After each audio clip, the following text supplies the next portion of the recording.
É um prazer, mais uma vez, estar com vocês essa noite.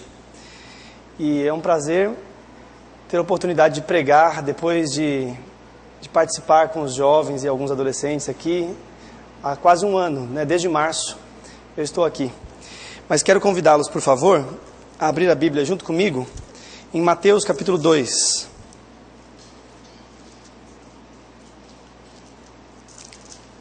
Mateus capítulo 2. E nós leremos do versículo 1 ao 23. Vamos fazer essa leitura responsivamente. Eu leio os ímpares e os irmãos os versículos pares. Mateus 2. Tendo Jesus nascido em Belém da Judéia, em dias do rei Herodes, eis que vieram os magos do Oriente a Jerusalém.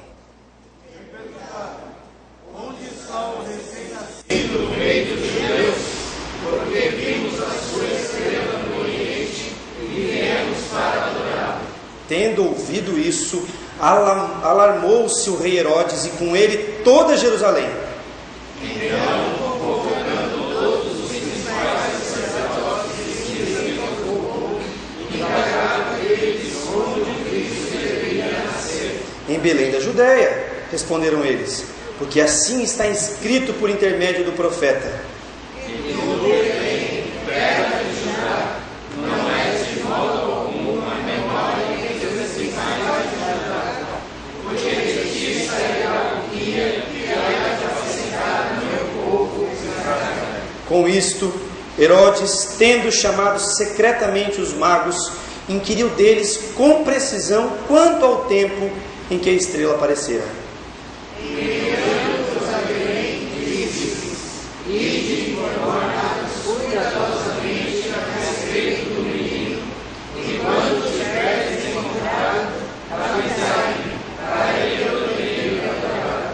Depois de ouvirem o rei, partiram, e eis que a estrela que viram no oriente os precedia, até que chegando, parou sobre onde estava o menino. E vendo eles a estrela, alegraram-se com grande e intenso júbilo. Entrando na casa, viram o menino com Maria, sua mãe. Prostrando-se, o adoraram, e abrindo seus tesouros, entregaram-lhes suas ofertas, ouro, incenso e mirra. Sendo por divina advertência peregrinos em sonho, para não voltarem à presença senhorosas, regressaram por outro caminho à sua terra. Tendo eles partido, eis que apareceu um anjo do Senhor a José em sonho e disse: Dispõe-te, toma o menino e sua mãe, foge para o Egito e permanece lá até que eu te avise, porque Herodes há de procurar o menino para o matar. Dispondo-se ele, tomou de noite o menino e sua mãe e partiu para o Egito. E lá ficou até a morte de Herodes, para que se cumprisse o que fora dito pelo Senhor por intermédio do profeta: do Egito chamei o meu filho. Vendo-se fugido pelos magos, enfureceu-se Herodes grandemente e mandou matar todos os meninos de Belém e de todos os seus arredores, de 2 anos para baixo, conforme o tempo do qual com precisão se informaram dos magos. Então se cumpriu o que fora dito por intermédio do profeta Jeremias.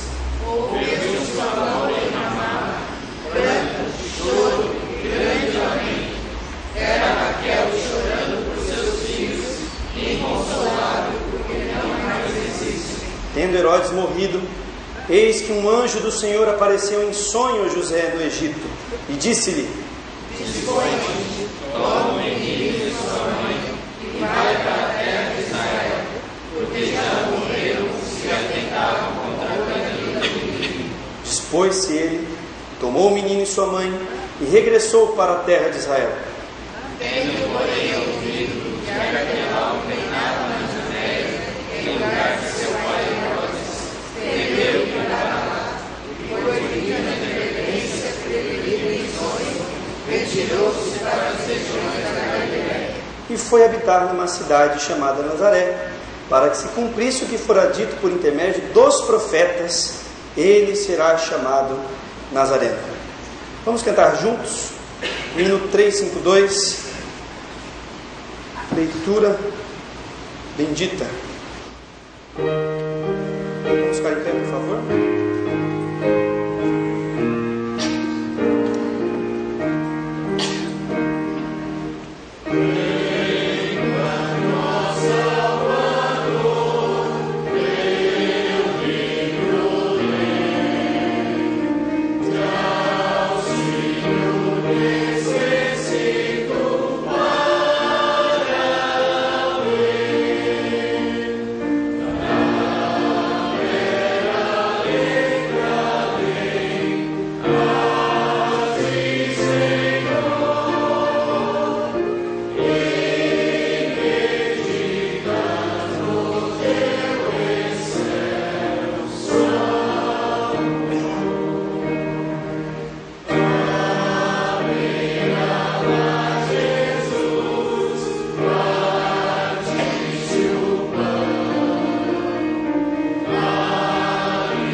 Deus, ilumina-nos agora, instrua-nos, fala ao nosso coração, em nome de Jesus.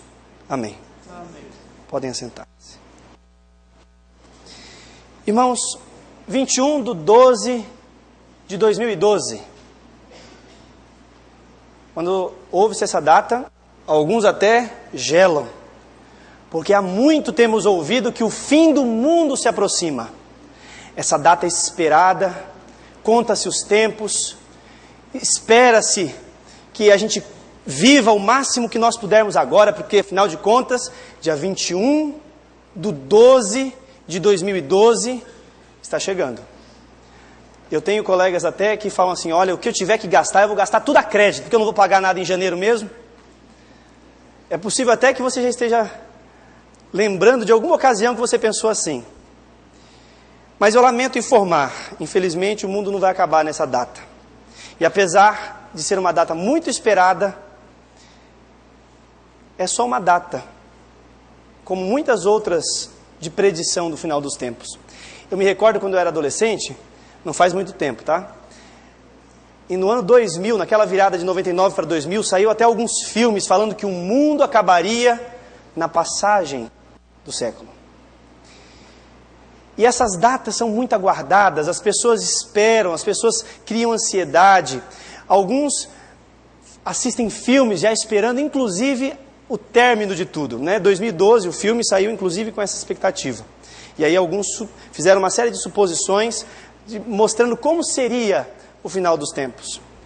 Estou lembrando isso porque uma data muito aguardada era também o nascimento de Jesus. Uma data em que as pessoas daquela época também procuravam interpretar os sinais, para que conseguissem ver quando finalmente o rei dos judeus voltaria. E é interessante, porque o capítulo que nós lemos do livro de Mateus, capítulo 2, ele vai narrar exatamente como aconteceu esse nascimento. E como se cumpriu finalmente essa data tão esperada por eles, judeus, e por muitos outros de outros povos. Como assim por muitos outros? Os magos, eles não eram judeus. Os magos provavelmente conheciam a data ou os presságios que anunciaria a vinda de Jesus. Por causa dos pergaminhos de Daniel, talvez por causa dos pergaminhos também de Isaías, que havia ficado e foi espalhado entre os povos. Mas a questão é, aqueles homens vieram para encontrar o rei que havia nascido. E antes de nós avaliarmos bem esse texto, entendermos o que o Senhor deseja e tem para a nossa vida nesta noite, eu quero apenas destacar uma curiosidade. Nós imaginamos que esses magos vieram adorar a Jesus. Mas a adoração aqui não é o culto que nós estamos prestando hoje. Os magos não foram adorar Jesus como nós adoramos, cultuando-o como Deus. Esses magos não sabiam da divindade de Jesus. Esses magos não sabiam. João Batista no capítulo 3 ainda não sabia. E nem o diabo no capítulo 4 de Mateus sabia a respeito da divindade de Jesus. Afinal de contas é assim que o diabo testa, né? Se és realmente filho de Deus, faça isso. O diabo não é onisciente. Nem aqueles homens eram. Eles foram prestar um cumprimento real. Aqueles magos, esse verbo adorar, ele é a mesma coisa que prostrar-se, dobrar-se, ajoelhar-se e inclinar a cabeça. Dobrar-se e inclinar a cabeça. É uma atitude física e uma atitude política de cumprimento, de você reverenciar alguém que possui autoridade. E foi isso que aqueles magos foram fazer. Eles saíram de suas terras, magos conhecedores de astrologia, viram de astronomia também, viram a estrela e reconheceram que aquela estrela, ela não era qualquer estrela. Ela era o cumprimento de algumas profecias, de livros de outros povos. E aqueles magos, reis conhecedores disso, saem de suas terras e passam a seguir a estrela, até que ela finalmente para em Belém. Aqueles pastores, magos, reis, vieram a procurar o grande rei que havia nascido. E foram, naturalmente, ao palácio, na capital, em Jerusalém. Foram cumprimentar esse rei. Mas, irmãos, jamais alguém, sem o conhecimento das Escrituras, saberia que aquele era o grande rei, o rei dos reis, o Deus esperado.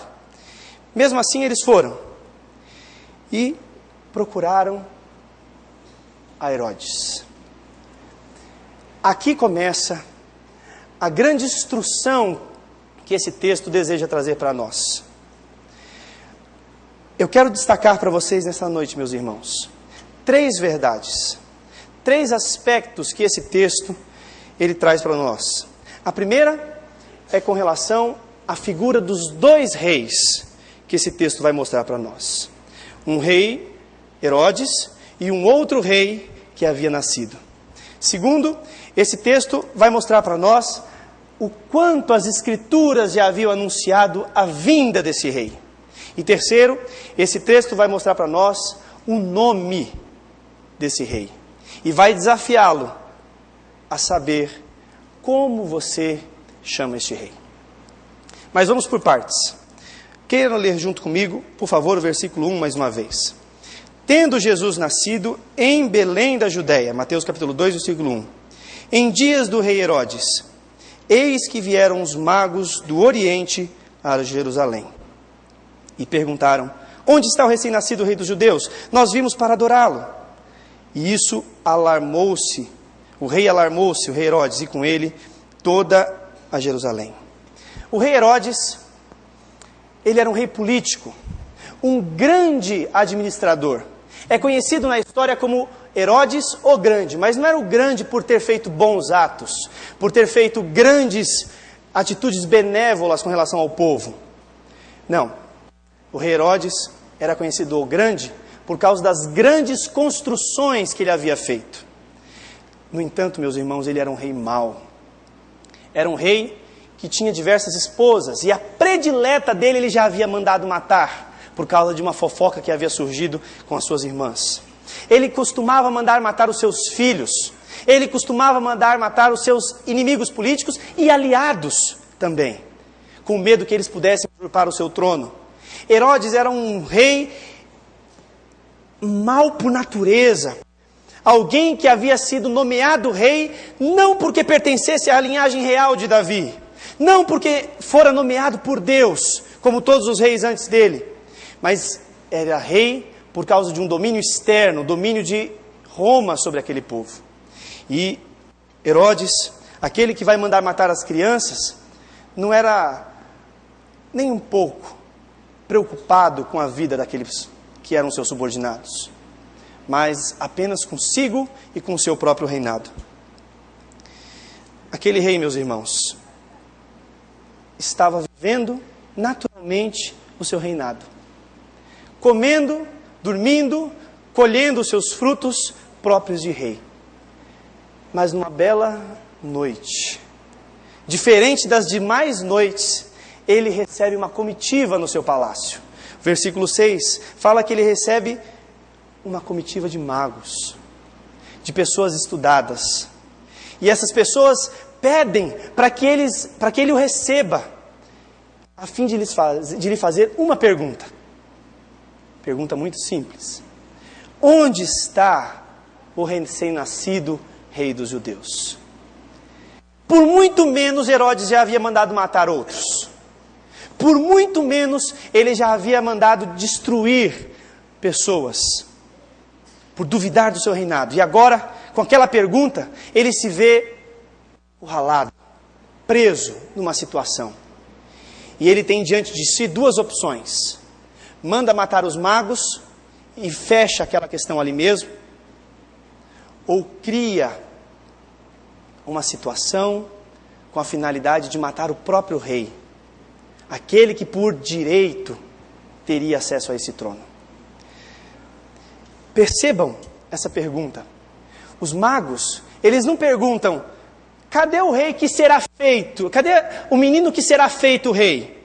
Ou cadê o menino que fora feito rei? Eles perguntam: cadê o rei dos judeus? O recém-nascido rei dos judeus. Apesar do seu trono ameaçado, Herodes, então, ele cria na sua cabeça uma estratégia. Ele responde àqueles, olha, veja o versículo, por favor, 7 e 8. Chamando-os secretamente os magos, inquiriu deles com precisão quanto ao tempo em que a estrela aparecera.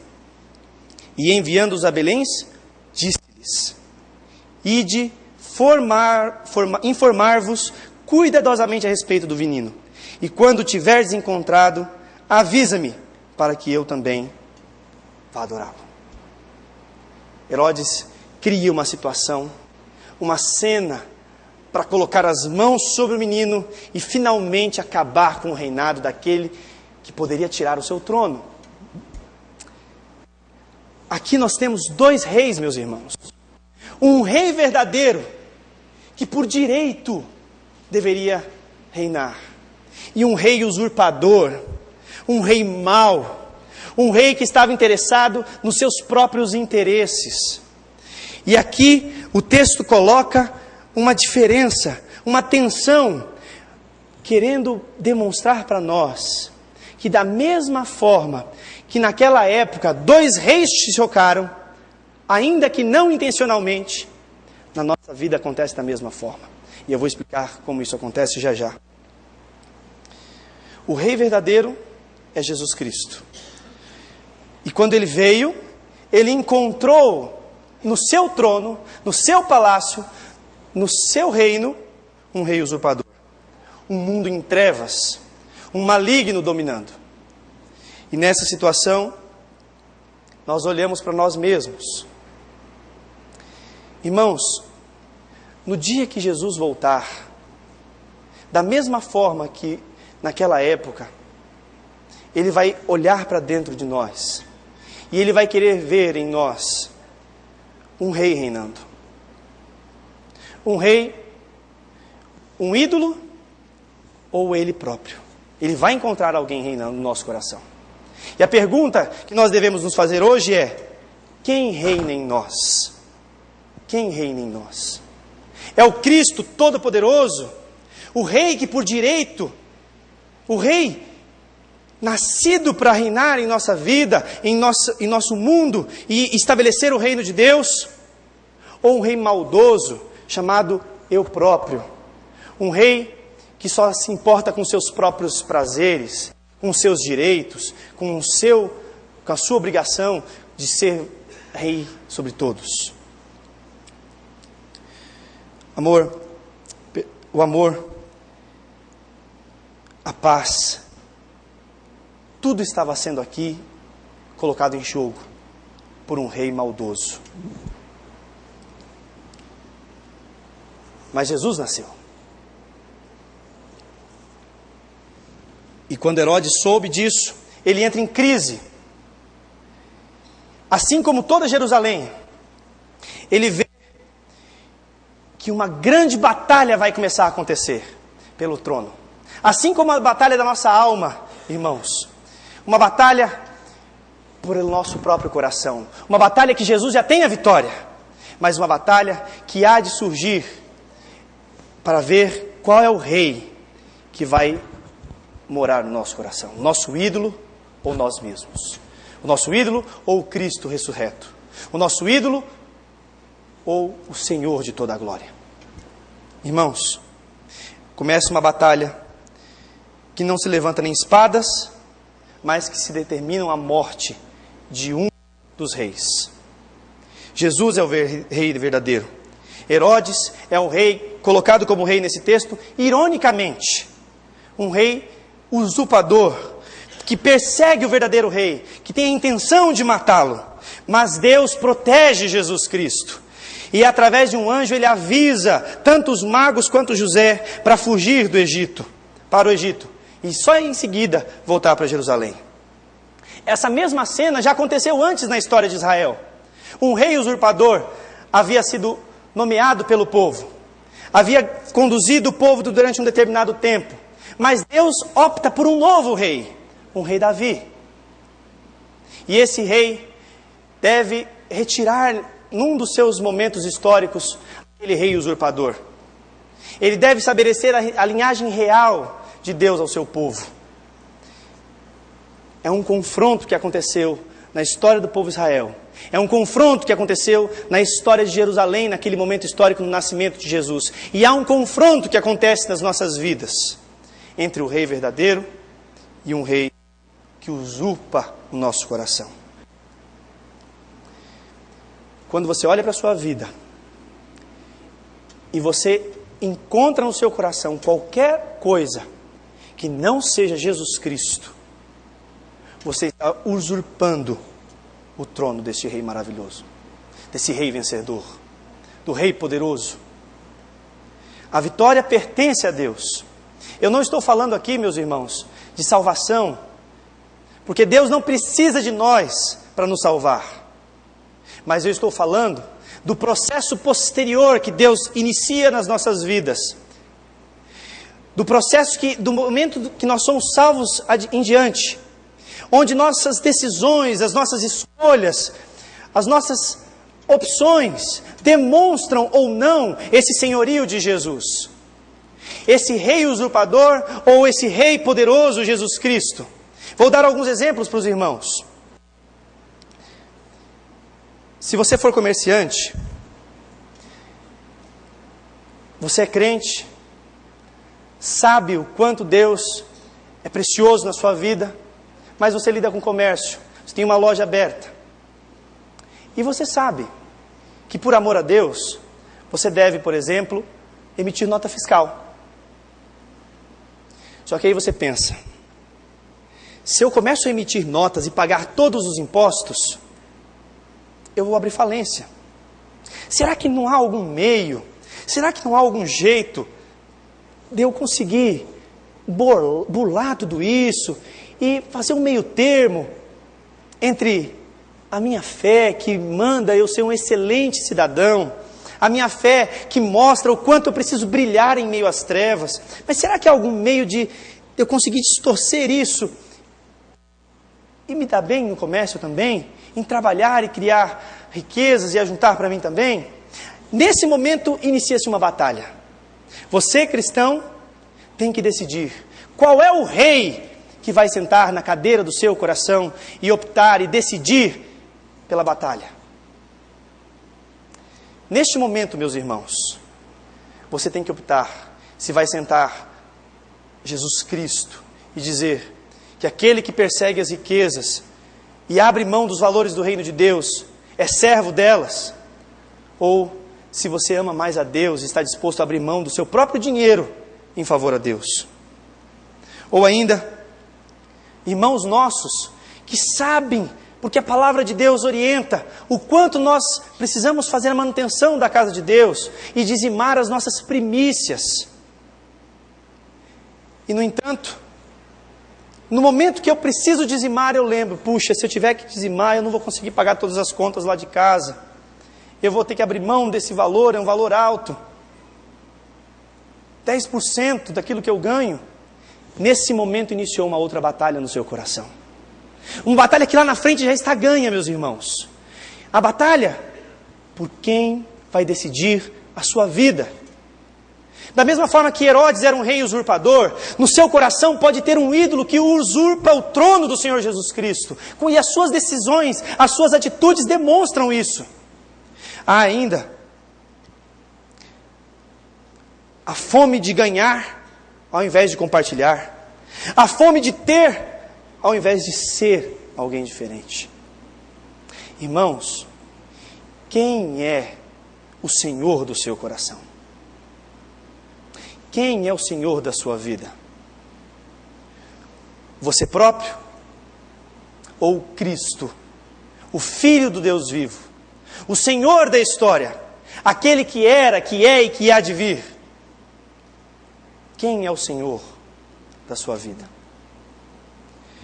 O texto, ele menciona uma tensão entre dois reis. E esses dois reis brigam pelos frutos do seu coração. No entanto, você tem o Espírito Santo, meus irmãos. Você tem o próprio Deus ao seu lado, quem dá frutos por meio da sua vida. É o próprio Espírito de Deus. No entanto, o texto nos dá uma segunda verdade. Veja comigo, meus irmãos. Cada milímetro desse texto é cuidadosamente costurado com uma profecia. Tudo na vida de Jesus é cumprimento de profecia. Veja comigo o primeiro versículo 1. Tendo Jesus nascido onde? Em Belém? Em Belém? Por que o autor, ele narra Belém da Judéia? Ora, se você fosse um leitor daquela época, você saberia que haveria duas Beléns. Uma ao norte, Belém de Zebulon, e uma ao sul, Belém de Judá. E olha o versículo 6. E tu, Belém, terra de Judá, não és de modo algum menor entre as principais de Judá. Porque de ti sairá o guia que há de apacentar o meu povo Israel. Esse texto está em Miqueias 5:2. Exatamente o mesmo texto. Mateus, ele faz uma citação direta. Ele traz uma verdade do Antigo Testamento para agora, demonstrando que tudo na vida de Jesus é cumprimento de profecia. Diz mais, veja aqui o versículo 11 e 12, quando diz que os magos ofereceram ouro, incenso e mirra. Cumprimento do Salmo 72, onde todos os reis da terra, ou alguns dos reis da terra, viriam para adorar ao Senhor Jesus. Veja ainda, versículo 15. Do Egito chamei o meu filho. Oséias 11:1. Cumprimento de profecia da vida de Jesus. Veja ainda, versículo 17 e 18. Profecia de Jeremias, que ouve-se um clamor em Ramá. Ouve-se o pranto, Raquel chorando por seus filhos inconsolados, filhos mortos. Há ainda, meus irmãos, o versículo 23, cumprimento do que fora dito pelos profetas. Ele será chamado Nazareno. Perceba que nesse capítulo, nós temos 5 menções diretas de profecias. Jesus foi predito no Antigo Testamento e estava cumprindo agora As promessas de Deus estavam sendo cumpridas. E isso Mateus deixou muito claro para nós. Ele deixa claro, em primeiro lugar, que há um rei que luta contra o reino de Deus. Mas esse rei foi vencido. Tanto Herodes morreu, tanto quanto Jesus venceu e foi conduzido em seguida a Jerusalém. Vemos agora que o cumprimento da profecia de Jesus acontece na história. E 5 textos trazem essas informações para nós. Irmãos, você acha que o que acontece na sua vida não é fruto do que Deus predeterminou antes da fundação do mundo? Você acha que sua vida é fruto do acaso? Você acha que Deus não mantém um controle sobre tudo o que acontece sobre você? Alguns me procuram desesperados quando momentos de calamidades os afligem. Puxa, Luiz, estou desempregado, estava tudo indo muito bem. Ou eu comecei a me desentender na minha casa e meu lar está ruindo. Ou ainda, eu trabalhei tanto, eu esperava tanto, eu fiz tanto na igreja e no final não aconteceu como eu esperava. Por quê? Você acha que você está aqui nesta noite porque simplesmente você quis estar? Não, meus irmãos. Da mesma forma que toda a profecia do Antigo falava a respeito de Jesus, há uma vontade soberana de Deus que dirige a sua vida. E Deus vai cumprir a vontade dele em você. A Bíblia diz que aquele que começou a boa obra em nós, há de completá-la, terminá-la. E que todas as coisas cooperam para o bem daqueles que amam a Deus e trabalham segundo os seus propósitos. Irmãos, a vontade de Deus sempre é realizada. As promessas de Deus sempre se cumprirão. E a maior promessa cumprida até agora foi a vida do próprio Senhor Jesus Cristo. Deus cumpre as suas promessas. Primeiro nós vimos a tensão entre 2 reis, um rei vencedor e um rei usurpador. Agora nós vimos o cumprimento das promessas. Essa é a segunda verdade que o texto nos apresenta. E eu quero trazer essa verdade para a sua vida. Esse cumprimento das promessas de Deus na sua vida. Jesus diz que Ele nos dará a paz que excede todo entendimento. Que Ele é a própria paz. E que essa paz retirará do nosso coração toda a nossa ansiedade, as nossas preocupações, em achar que a nossa vida é decidida por nós mesmos. Não, meus irmãos. A nossa vida está nas mãos de um grande e poderoso Deus. Está nas mãos de um Senhor que o ama. Está nas mãos de um Deus que conduz todas as coisas poderosamente. Basta você confiar, dobrar os seus joelhos, orar a esse Senhor poderoso, e Ele há de retirar do seu coração toda a sua angústia e aflição, e há de colocar nele paz.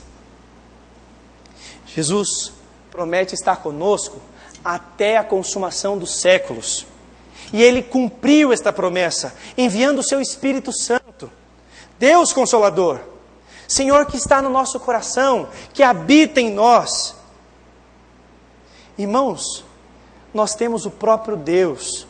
Há adolescentes, há jovens que imaginam que só serão felizes quando estiver com um companheiro ao seu lado, com uma companheira. Há pessoas que sustentam a sua vida sobre o matrimônio, e isso se torna um ídolo do seu próprio coração. Porque no dia em que o matrimônio não der os frutos que você espera, parece que o chão rui à sua frente e você se vê num abismo sem fim. Mas Jesus diz: eu estou com vocês. Apoiem-se em mim. Não se preocupem com os momentos de aflição, porque jamais faltará o que comer e o que vestir para vocês. Nenhum justo ficou sem isso. Isso é promessa. Tenham paz, portanto. Deus cumpre as suas promessas, cumpriu com a vinda de Jesus e cumpre todas estas conosco.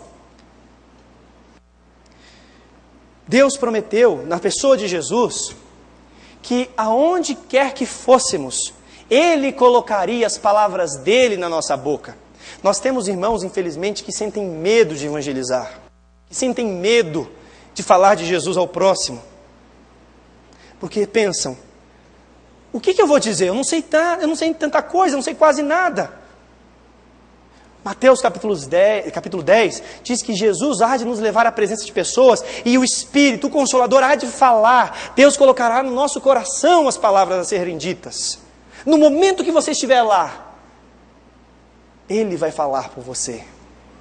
Não tema, é promessa do Senhor. Jesus nos prometeu um galardão. Jesus nos prometeu que voltará um dia e que toda a nossa vida deve ser em preparação dessa volta gloriosa de Jesus. Portanto, meus irmãos, esse texto está deixando muito claro para nós que esse Rei vitorioso, que não pode ser contido por nada e por ninguém, é um Rei que é fruto das promessas de Deus, promessas essas que sempre serão cumpridas. Isso deve trazer paz aos nossos corações. Quando nós lembramos do Natal, devemos lembrar que Deus é Deus conosco e jamais falhará. Por fim, há uma terceira verdade nesse texto. Nós vimos que o Rei vencedor Jesus Cristo destrona e vence sobre o rei usurpador. Ele morre, o rei usurpador, e Jesus permanece vivo para cumprir o seu ministério. Nós vimos que esse Deus poderoso cumpriu suas promessas em Jesus e que agora há de cumprir todas as promessas que fez a nós. E terceiro e último ponto, esse rei, esse Deus poderoso, deixou um segredo nesse texto, que eu quero que vocês descubram junto comigo. E vocês, por vocês mesmos, terão condições de ver esse terceiro aspecto da verdade de Deus, pulsando aos nossos próprios olhos. Veja, em primeiro lugar, o versículo 5. Vamos voltar lá. Em Belém da Judéia, responderam eles, porque assim, juntos, está escrito por intermédio do profeta. Versículo 15.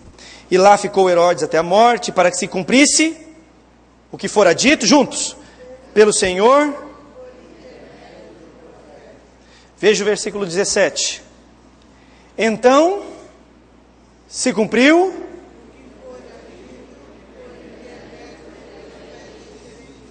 Veja por fim o versículo 23. E foi habitar numa cidade chamada Nazaré, para quê?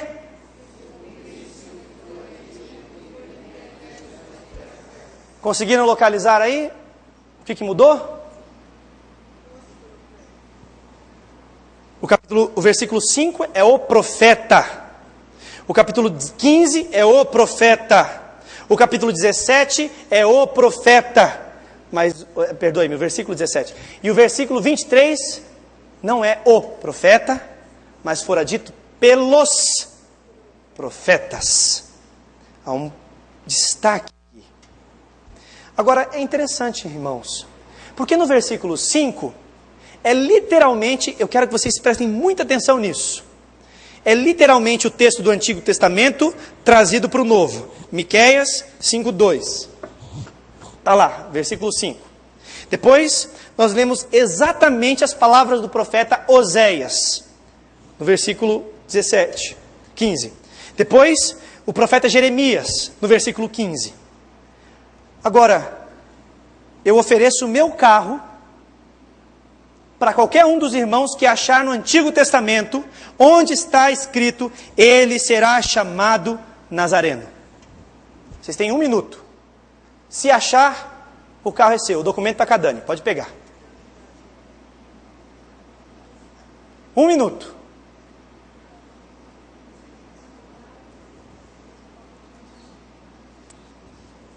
Vou até tomar água, porque vai que eu perco o carro. Lamento. Perdeu. Ganhei meu carro de volta. Eu sei que o meu carro é simples, podia ser um carro mais caro. Quem tem um carro bom aí para leiloar por alguns minutos? Vocês não vão achar, irmãos, porque não tem. Não existe um versículo no Antigo Testamento, ipsis literis, ou seja, com todas as letras, ele será chamado Nazareno. Ué, então, Mateus mentiu? Colocou uma coisa que não existe? Não. Se você fosse um leitor da época do livro de Mateus, você teria lido o capítulo 2, lembrado de Miqueias, lembrado de Salmos, lembrado de Oséias, lembrado de Jeremias, mas quando batesse os olhos aqui, opa, alguma coisa está errada. Quando que ele disse? Que profeta disse? Aí alguém explicaria. Muitos, praticamente todos os profetas no Antigo Testamento profetizaram Jesus como Nazareno.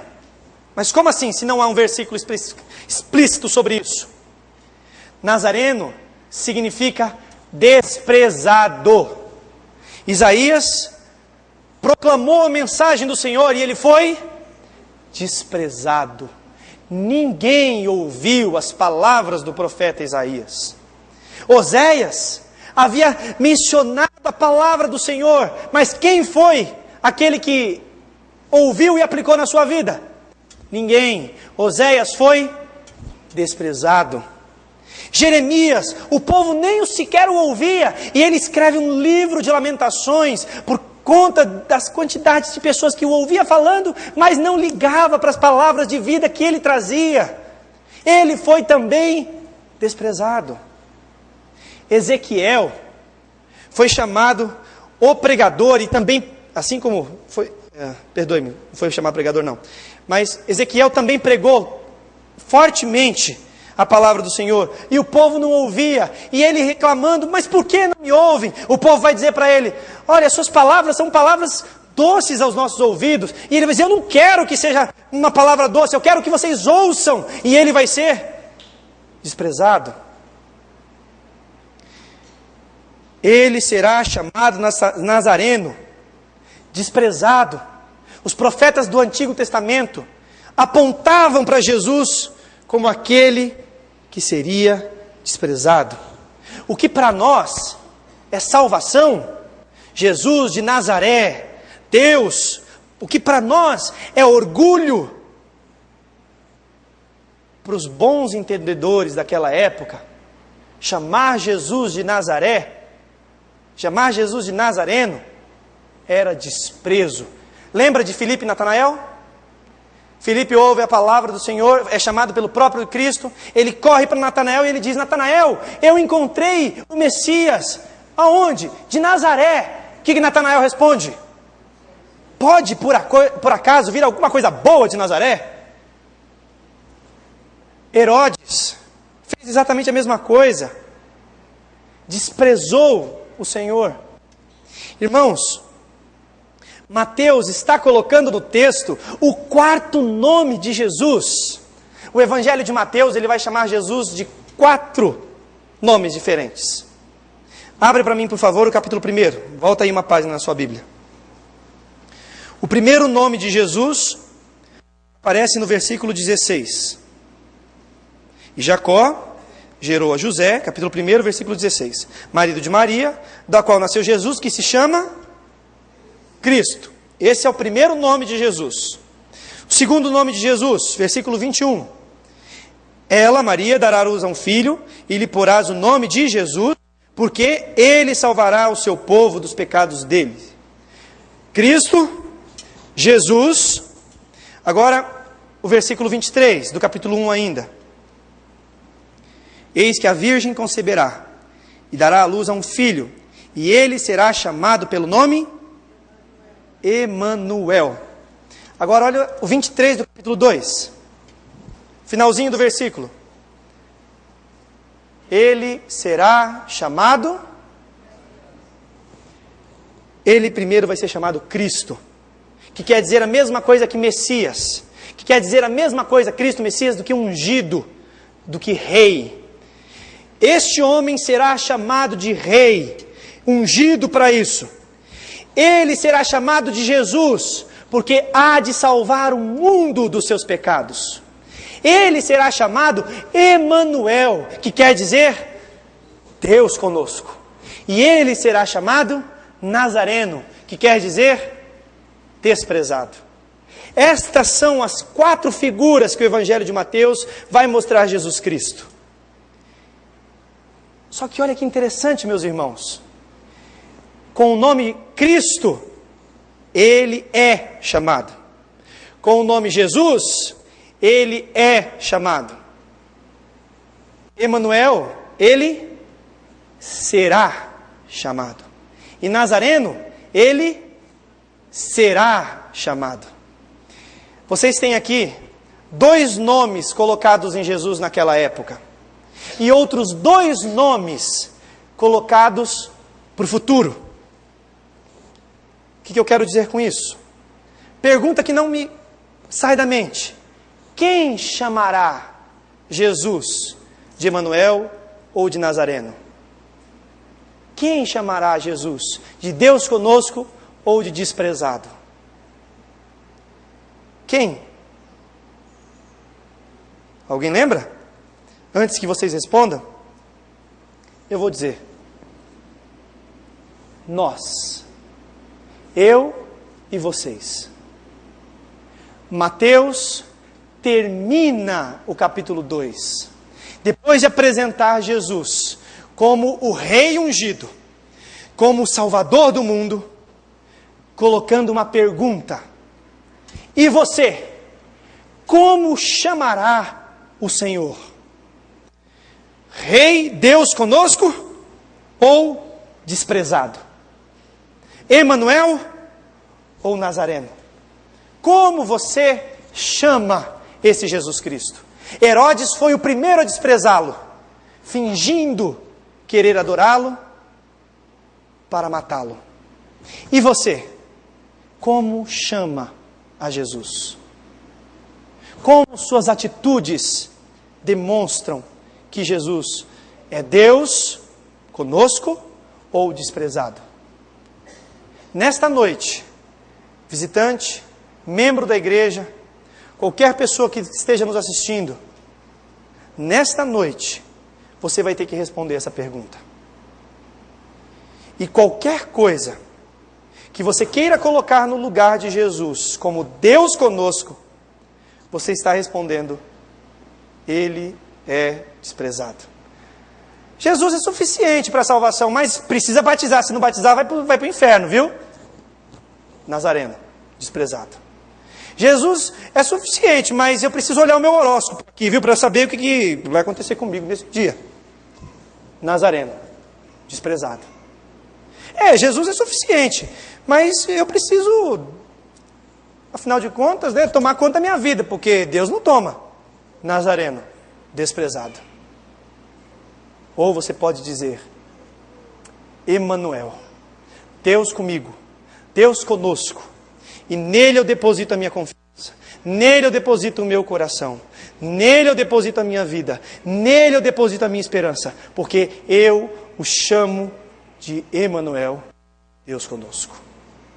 Um rei usurpador que tenta tirar o trono do verdadeiro Deus. Uma batalha que acontece diariamente no nosso coração. Mas esse Deus vence e ele cumpre as suas promessas. E no final, a grande resposta da sua vida. Quem é Jesus? Como você o chama? Deus te abençoe. Amém.